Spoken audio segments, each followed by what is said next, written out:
Hello, my name is Dr. Rosie Daniel, and I'm going to be introducing the integrative medicine approach to cancer.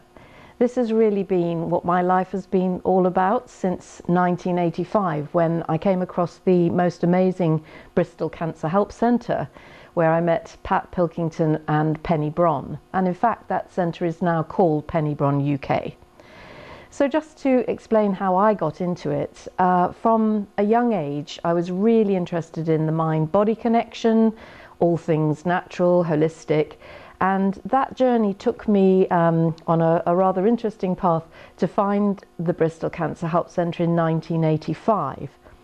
What had actually inspired me was thinking hard about the condition of a friend of mine who had in fact an irritable bowel ulcerative colitis, and I noticed how it was affected by her state of mind. When she was frightened and anxious and upset, it got worse, and when she was happy, in love, excited, it got better. And I realized that I was watching what we would now call the mind-body connection in flow. And when I got to the Bristol Cancer Help Centre, all the lights went on. This was a place where Penny Bron had herself set up a centre for people who believed they could make a difference to their own outcomes with cancer. And in fact, Penny proved her own theory because she lived for 21 years with metastatic breast cancer. So just rolling back a little bit, what was the centre all about, and what do we mean by integrative medicine? So when Penny, aged only 32, was diagnosed with cancer, she had 3 children under 9, but fortunately Penny had trained in the Far East in acupuncture, and she thought, if there's a 50% 5-year survival rate, what's the difference between those people who survive and those people who do not? And she looked and thought and went all around the world finding ideas and places that she could work on her own healing. That took her across to Mexico to work with nutrition in the center of the Gersons. It took her across to Bavaria to work in an immune center of Dr. Joseph Issels. It took her to monasteries to work on her state of mind and her state of being. It took her into counseling to work on her emotional state, and many, many others, to herbal medicine, to homeopathy. Penny left no stone unturned in her search for healing. And sure enough, it was quite clear that this was working for her, because a small tumour that she had at that time in her breast was resorbed, and she knew she was onto something. But very fortunately for Penny, she was supported and empowered by the astounding Pat Pilkington and her husband Christopher Pilkington, who was a healer.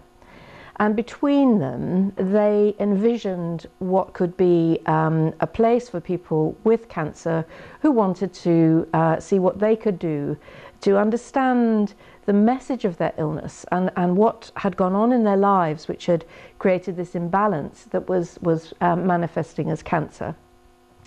So I was fortunate enough, after training in medicine, to find the centre in 1985. And there I witnessed the most astounding transformation of people as they really used the diagnosis of cancer as a wake-up, and actually, in many cases, come home to themselves. So Penny was famous for saying that in the Chinese symbol for crisis, there is both danger but also opportunity. And Penny cleverly realized that actually this dis-ease that was being experienced could be unwrapped and unraveled. And people could perhaps look at what was wrong right to the core of their being, to their essence. What was troubling their spirit? Where had they perhaps lost their way in life? What stresses or emotional wounds were weighing upon them that might in fact be affecting their immunity? So at this time, we're talking back now in 1979, none of this was mapped, and really Penny was flying by the seat of her intuition.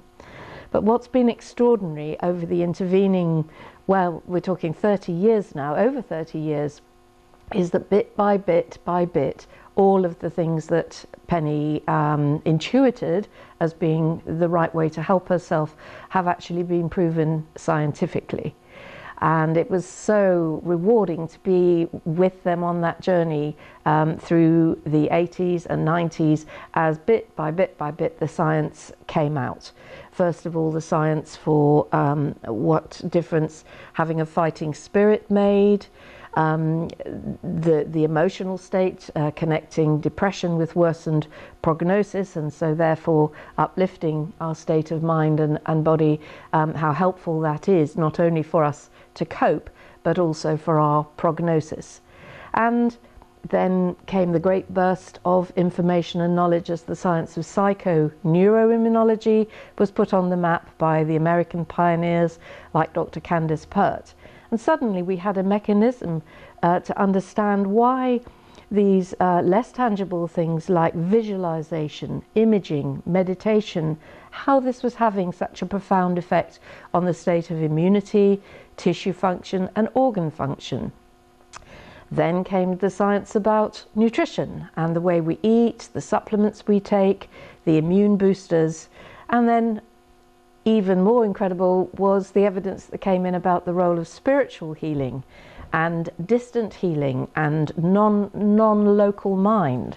So now we were beginning to see that actually praying for people, people having a visualization of themselves becoming well and whole, this was all put on the map by the Simonsons in America.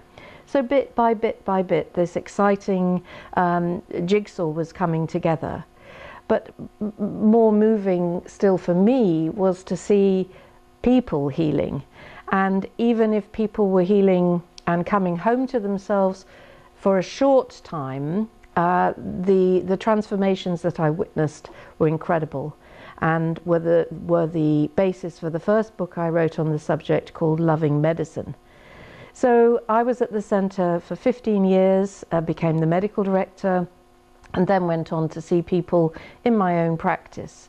And so in my discovery course, which follows this introducing talk, you will be, whether you are looking at this because you are yourself affected by cancer, somebody in your family, or whether you're working as a healthcare professional with somebody with cancer, you'll be able to see the explanations for all these different layers of the integrative medicine approach. And when I work with people individually, how that comes out is that we look at this in terms of the self-help approaches. So what can we do with it, with nutrition, with supplements, with juicing, with herbal approaches. I've become very interested in Ayurvedic herbal medicines, particularly Carctol, and also artemisinin, which is extract of wormwood, and now the evidence for curcumin is coming forward, and also quercetin. So it's a brilliant time. All over the world, laboratories are looking at these mechanisms of action, right down to the genetic effects. So thrilling has been the unfolding of the science of epigenetics, which is literally how do our genes become influenced by our state of mind, our nutrition, and these herbal medicines that we can take for our own benefit. So it's been an unbelievable journey, and I can share this with you through the discovery course. So going on with the self-help, we've said nutrition, herbs, immune boosters, mind-body techniques, emotional healing, energy medicines, and lifestyle transformation. And it's my mentors, my health creation mentors, who help people go on that journey to really, once we've got a program in place, look at how is my life working, what do I love, what's great about my life, but what's not working, where are the problems in my life, in my work, in my relationships, in where I'm living. And the invitation in holistic medicine is really to find out what's right about us. What is it that brings us alive? Because wonderfully, it's the things that excite us, turn us on, bring us love and joy that actually make the whole body work better. So I liken this to photosynthesis in nature. When the sun shines, the plants all metabolize faster and make oxygen and carbohydrates and so forth. Well, so it is with the human body when we are alight, with what I would call love light, love of life and gratitude, all those great feelings. So our body works better, our metabolism works better, and our genes change. So the next part, which is relevant in the integrative medicine approach, are the alternative therapies and centres around the world. This is where people would move on into a slightly more medical approach with intravenous metabolic drips of vitamin C or herbs or even now curcumin, or go on to centres around the world for a way of having chemo in a more gentle way, but still chemo, alongside drips of vitamin C, heat treatments, ozone treatments, and so forth.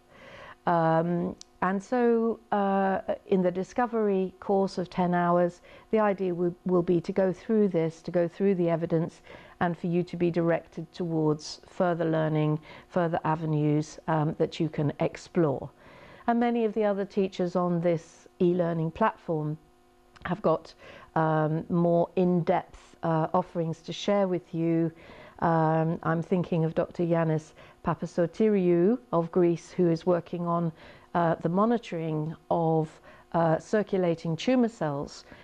We're now moving across into an era of personalised cancer medicine, where instead of having a treatment based on the average outcome for thousands of people, we're starting to look down the very high-powered microscope at what do an individual's cancer cells look like, what markers do they have, and what medicines are they sensitive to, both orthodox and complementary, and what targets do they have, what are they expressing as targets which can be targeted from both sides, orthodox and complementary. So in my own 35 years of working in this field, I have seen the most incredible healing taking place, and that includes people having complete remissions of what was thought to be incurable cancers. So this is not just a belief I have, this is knowledge, because I've seen one dear client, Gillian Gill, who had a stage 4 ovarian cancer which healed without any surgery and chemo at all. Another lady, Gwen, whose pancreatic cancer became healed. Others whose liver secondaries have gone, and so forth. And I know these are the more rare events, but what it's shown me absolutely is that cancer is a two-way process. It can come, but it can go away. It can be healed. So what I really want to convey is this message of hope, that actually there is a great deal individuals can do for themselves, and there is a great deal that we as healthcare professionals can do to point people towards the resources, to encourage them to move out of passive into proactive relationship to their health and well-being, to get focused on recovery and of living life to the full, because that helps us whether we live or whether we're moving towards our dying and our transition. It's people who believe in their own power to heal themselves, who believe in their doctors, their therapies, the medicines, the remedies, the power of the divine, the power of spiritual help to uplift us and heal us. So it's vital that we work with our clients to create these wonderful positive beliefs. So in terms of experiencing this approach, of course, I'm available for consultation at my clinic in Bath, either in person or by phone or by Skype. So on the platform you'll find the contact numbers for to book an appointment with me, and links to my website and to my Health Creation website, where you can find out more about how to work with a mentor. I train people in mentorship to work with clients with cancer, to keep them empowered, to keep them changing and strengthening and becoming more powerful in their own defense. So I hope this has been helpful, and from here the idea is you go forward and take the Discovery course, or if you wish, come and see me myself.